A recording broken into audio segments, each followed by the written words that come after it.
Catherine, bonjour. Bonjour. Alors Catherine Hellès, tu es une grande artiste belge. Oui, je mesure 1,75 m. C'est ça. On est ici dans ton atelier magnifique, très lumineux, avec un volume que tout le monde va jalouser parce que c'est magnifique de vivre et d'être dans un endroit de création comme ça. Ah ouais. Parle, Parle-nous un petit peu de ton parcours. En plus, tu es né au Zimbabwe. Je suis née au Zimbabwe, je l'ai quitté quand j'allais avoir 2 ans. J'en garde des souvenirs d'odeur et de couleurs, je crois.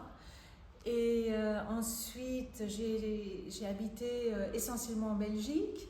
Les vacances étaient toujours au Portugal. Et j'ai toujours peint, toujours dessiné, d'autant plus que dans la famille côté paternelle et maternelle, il y a des professionnels et d'autres des amateurs, mais qui exposent beaucoup. Donc le côté artiste, j'ai baigné dedans. Et ça allait de soi pour moi de peindre, dessiner. C'était quelque chose qui ne s'envisageait même pas comme impossible, je vais dire. Donc, voilà. Et donc, tu as vécu toute ta vie de ton art. J'ai vécu toute ma vie de mon art avec des hauts et des bas, parfois des coups de chance incroyables. Oui, enfin, il y avait beaucoup de protection, je crois, autour de moi, parce qu'il m'est arrivé, dans des moments de pauvreté totale, d'ouvrir mon compte en banque et que je trouve 30 000 francs belges dessus, et on n'a jamais su d'où ça venait. C'était incroyable. J'ai eu des surprises comme ça. Assez souvent dans ma vie, oui. Donc ça me permettait et de vivre de ma peinture ou de pouvoir continuer à peindre tant que je ne vendais pas aussi, oui, c'est vrai. Alors j'ai remarqué ici, viens, tu vas nous montrer quelques-unes de ces œuvres, des portraits magnifiques. Donc tu fais, pas que, hein, mais tu fais des portraits vraiment étonnants, très forts en couleurs, très lumineux. Qu'est-ce qui t'inspire? D'où vient ce style que tu as?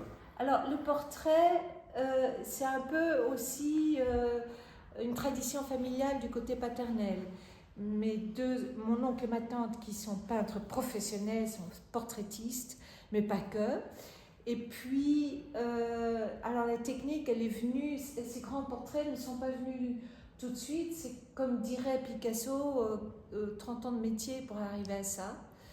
Et en fait, je faisais des portraits assez classiques, des petites sanguines, très 18e siècle, que j'ai eu beaucoup de succès. J'avais au moins 4 commandes par mois. Puis je maîtrisais tellement bien la technique, en fait, ça a commencé à m'ennuyer. Puis je suis repassée au portrait à l'huile, mes petits formats, où j'ai essayé de chercher un style.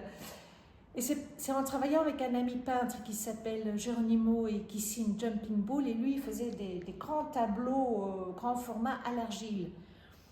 Et on a travaillé ensemble parce que je lui ai appris à peindre le portrait avec cette technique-là. Et moi, après 3 ans, 4 ans de collaboration, on travaillait à 4 mains. Je me suis dit, au fond, c'est génial de peindre en grand. Et là, je me suis lancée dans le portrait grand format, en mettant au point cette méthode dite pixel. Le pixel art est un mouvement qui existe. Je l'ai appris après coup. C'est-à-dire que je peins avec des pinceaux carrés et je superpose plusieurs couches du sombre au clair pour donner cet effet un peu pixel, un peu genre pointillisme, mais carré. Et c'est une méthode assez intéressante parce que ça permet de voir des grands portraits et de loin et de près. Ce que la plupart des portraitistes grand format, ils ont le choix grande tâche très floue, mais il faut être très loin, ou hyper réalisme, mais quand on s'éloigne, ça disparaît, le portrait disparaît. Donc un peu par un hasard, il se fait que j'ai découvert cette technique et qui m'est assez propre, ouais. Mais tu ne fais pas que ça. On a la chance de voir un portrait. Alors, je ne sais pas si les créateurs aiment qu'on montre des choses qui sont encore en l'état d'ébauche. Non, il n'y a pas de souci. Ah bon, alors, je vais le montrer. Moi j'aime pas qu'on lise mes livres avant qu'ils soient terminés, ou très rarement. Alors, on a ici une sorte de jolie femme avec. Moi, j'ai beaucoup aimé ces petites paillettes, ces couleurs. On les voit peut-être pas en vidéo. Mais voilà, tu ne fais pas que des portraits. Il y a ici, par exemple, clairement, enfin, j'ai l'impression que c'est ta fille, la grenouille, ou celle qui a fait? Non, ma fille est artiste peintre D'accord. aussi, et elle Donc les peintures abstraites, les taches de couleur, ça c'est ma fille, la grenouille aussi. Ça c'était de sa période où elle peignait les animaux totems au fait, ou chamaniques. Voilà, j'allais dire, ça Ouais. pourrait sortir d'une séance d'ayahuasca. Ouais, ça pourrait. En tout cas, sur ayahuasca, on voit beaucoup de choses. Oui, ça c'est sûr.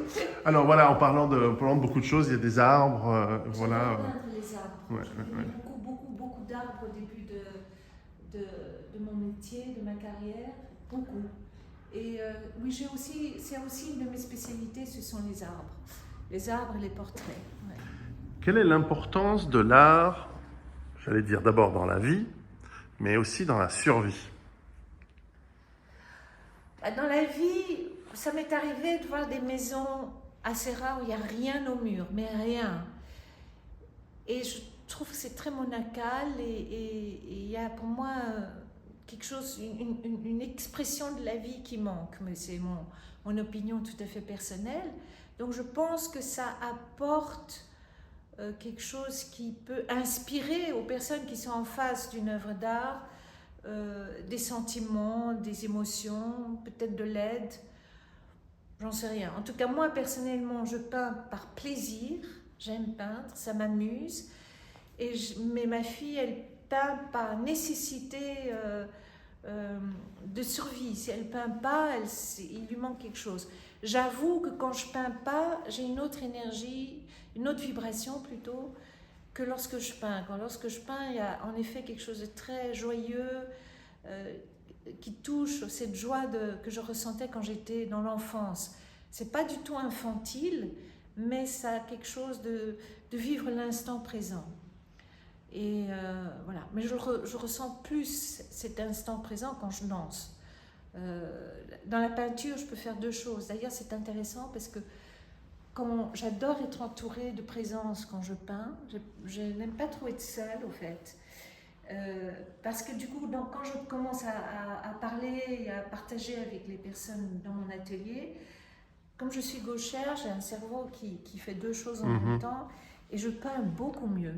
J'ai déjà constaté que c'est comme si mon côté intellect ne se mêlait pas de la peinture et qu'il y a quelque chose de très spontané. Et en fait, parfois je cale sur un portrait, sur un détail pendant, ça peut m'arriver des semaines, parce que c'est très compliqué les portraits, il faut vraiment, c'est un métier en soi, et je cale sur un petit coin de bouche et tout, et puis arrive quelqu'un, on discute, hop, et tout est débloqué, ça y est, j'ai réussi, parce que je ne suis plus du tout à réfléchir comment je dois le faire, ça sort tout seul en fait. Donc j'arrive pas encore à expliquer ce truc étrange, que quand j'ai mon côté intellect qui est occupé, mon côté créatif est beaucoup plus puissant et plus performant en fait. Ouais. Beaucoup de gens alors ça c'est mon domaine, hein, qui se préparent à des temps difficiles, négligent l'apparence de leur domicile ou même la leur, bon, à la limite. Et en fait, je crois que c'est une erreur de ne pas avoir un peu d'art, un peu de touche d'art, ou en tout cas d'en préserver une partie pour apporter quelque chose de à la fois futile mais essentiel et important à la vie. Est-ce que ça te parle, ce que je viens de dire, ou c'est n'importe quoi? Je pense que c'est ça le mystère de l'art, c'est qu'on a été un peu traité d'inutiles pendant les périodes Covid, hein, nous étions des inutiles. D'ailleurs, je l'ai bien senti, moi, dans ma clientèle, c'est que là, j'ai vraiment perdu 100% de clients, quoi. D'où c'est très étrange parce que je n'arrive pas à démontrer pourquoi c'est utile et pourquoi ce n'est pas inutile. Mais je pense que ça peut s'expliquer de façon un peu métaphysique, c'est que la vie n'est que création d'art en fait. Quand j'observe la nature en détail, je me dis mais c'est d'une beauté, c'est pas juste du fonctionnel, c'est beau. Et même dans l'espèce de chaos que la nature peut sembler être, si je la regarde en détail, il n'y a aucun chaos, c'est totalement équilibré. Oui, si je prends par exemple 5 mètres carrés où il n'y a que des orties, que j'arrive pas à voir parce que j'aurais un handicap visuel, qu'il y a autre chose autour, je pourrais dire à ça, les orties, elles prennent tout l'espace, mais non, en fait, il y a un équilibre. Et je pense que l'art apporte de l'équilibre dans la vie. que c'est dans le sens... ça apporte de la beauté et de la joie. Enfin, personnellement, j'ai des goûts qui fait que y a certaines choses que je ne comprends pas, que je trouve très laid dans l'art, mais je pense que c'est des opinions très... c'est subjectif. Ouais. C'est très subjectif, et encore, c'est une question de vibration. Je pense que la beauté, c'est ce qui nous met bien, qui nous fait sentir léger et joyeux, où il y a des beautés qui montrent beaucoup de tristesse et de malheur sur l'existence des humains et des animaux. Mais est-ce que j'ai envie de voir, moi, tous les jours dans mon salon, par exemple, des images d'un abattoir où les animaux souffrent? Non, je n'ai pas envie de ça dans mon salon. Donc l'art est fait pour soulever les énergies et pas pour les abaisser. Non, je pensais à des œuvres d'art qui sont apparues récemment aux États-Unis chez des politiciens ou des conseillers de politiciens qui étaient quand même assez atroces dans leur thème. Ouais, dans les musées, pourquoi pas? Dans des lieux qui racontent l'histoire, pourquoi pas? Mais dans le mur, non. Enfin, je pense que c'est, voilà, si un rôle à l'art, c'est normalement d'augmenter ce côté vibratoire qui fait qu'on se sent mieux et soutenu. Quand on parle de vibration, en fait, ça nous ramène à l'émotion que peut susciter la vue d'un portrait. Voilà, un portrait d'un personnage politique, d'un acteur très, très talentueux, très, très connu, Williams. Et ça nous rappelle des souvenirs, donc ça nous appelle des émotions. Peut-être qu'on était allé voir avec sa copine un film, ou peut-être que là, tu avais un portrait de Prince, qui était un de mes artistes qui a beaucoup compté pour moi dans ma jeunesse. J'écoutais beaucoup Prince, et donc quand je vois son portrait que tu as fait, ça me ramène à des sorties avec ma fiancée de l'époque, et des concerts et de la musique que j'écoutais dans la voiture. Et donc, ça suscite des émotions en moi par le souvenir, par la nostalgie, etc. Donc, l'art, elle a aussi ce côté de nous interroger à quoi pense ce monsieur africain quand il regarde comme ça dans le vide. Est-ce qu'il regarde l'avenir? Est-ce qu'il regarde le passé? Pourquoi il y a ce côté... Et en plus, après, on se pose la question, pourquoi tu as choisi ce côté doré derrière? Est-ce que c'est pour faire simplement le contraste, ou est-ce qu'il y a une signification? Là, cette femme blonde, alors c'est pas fini, mais tu m'as dit pourquoi cette couleur, pourquoi ces reflets, pourquoi le rouge? Il y a plein de significations conscientes ou inconscientes qui ressortent et qui suscitent des émotions. C'est bon, je peux faire un bon critique d'art ou...